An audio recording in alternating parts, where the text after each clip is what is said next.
একটি blueprint open করে নেব। এই ব্লুপ্রিন্টের উপরে আমি টেবিল প্রতিস্থাপন করব।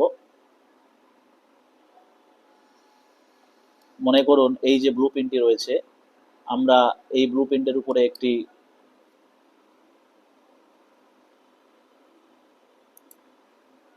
টেবিল প্রতিস্থাপন করতে চাচ্ছি। তার জন্য প্রথমে আপনাকে টেবিল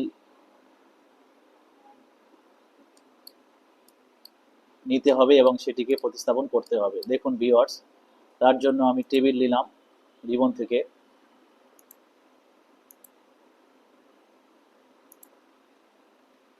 টেবিল নেওয়ার পরে এখানে আমি এটাকে অল ডাটা করে দিলাম, ওকে করলাম। এখানে টেবিলটি চলে এলো। এটি ছোট হয়ে আছে, এটি আমি একটু জুম করে বড় করে নিতে হবে।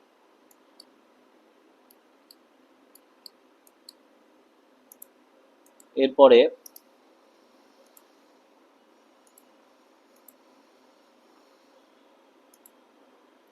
এটাকে আমরা একটু বাড়িয়ে দেব।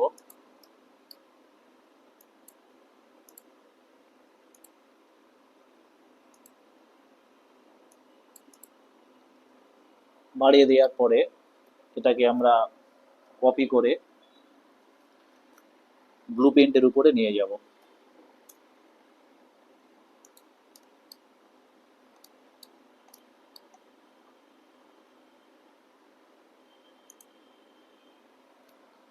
এখানে কিন্তু অনেকটা ছোট লাগছে, যার জন্য আমাকে স্কেল করতে হবে।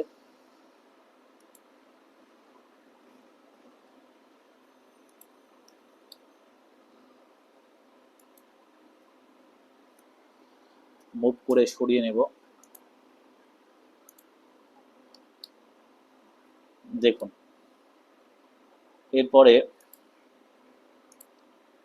এটিকে একটু সরিয়ে দেব। ওকে, এখানে আমরা ব্লগ লিখব।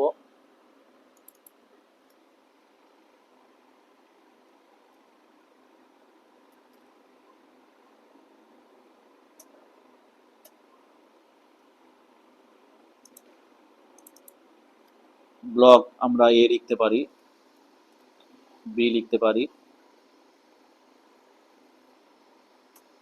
সি লিখতে পারি, ডি লিখতে পারি। এখানে নেম লিখলাম,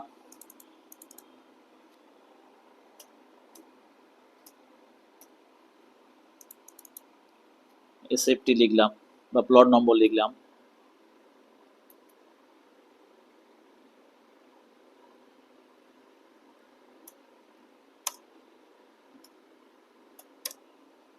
এখানে এসএফটি লিখলাম।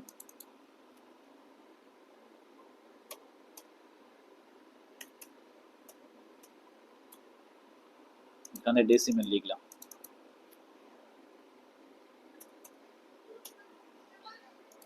এইভাবে আমরা টেবিলটাকে সাজালাম। তারপরে এ বি সি ডি, এখানে আমরা বিভিন্ন ব্যক্তির নাম, তাদের প্লট নম্বর, তারা কত বর্গফুট করে জায়গা পাবে এবং সেই জায়গার পরিমাণ কত শতক হবে সেগুলো আমরা এখানে সাজিয়ে নেব। তারপরে আমরা ফাইনালি এই ব্লুপ্রিন্টটিকে প্রিন্ট আউট করে আমরা পার্টিকে বা ক্লায়েন্টকে দিতে পারবো। তাহলে এইভাবে যে কোনো সাইট প্ল্যান বা ব্লুপ্রিন্টের উপরে আমরা টেবিল অতি সহজে প্রতিস্থাপন করতে পারি, যাতে আমাদের ড্রয়িংটি খুব ভালো হাইলাইট হয় এবং ক্লায়েন্ট অতি সহজে আমাদের ড্রয়িংটা বুঝতে পারে। ভিউয়ার্স বন্ধুরা, আশা রাখছি বিষয়টা আপনারা বুঝতে পেরেছেন। এইভাবে আমরা টেবিল কমান্ড বিভিন্ন ড্রয়িংয়ের উপরে, সাইট প্ল্যান, ব্লুপ্রিন্টের উপরে এগুলো প্রতিস্থাপন করতে পারবেন। পরবর্তীতে আরও নতুন ভিডিও নিয়ে আসবো। ভিডিওটি ভালো লাগলে আপনারা সাবস্ক্রাইব করবেন এবং আপনাদের আমিন বন্ধুদের কাছে এগুলো শেয়ার করবেন। সেই সাথে আরও একটি কথা, যদি ভিডিওটি ভালো লাগে থাকে আপনারা লাইক করবেন।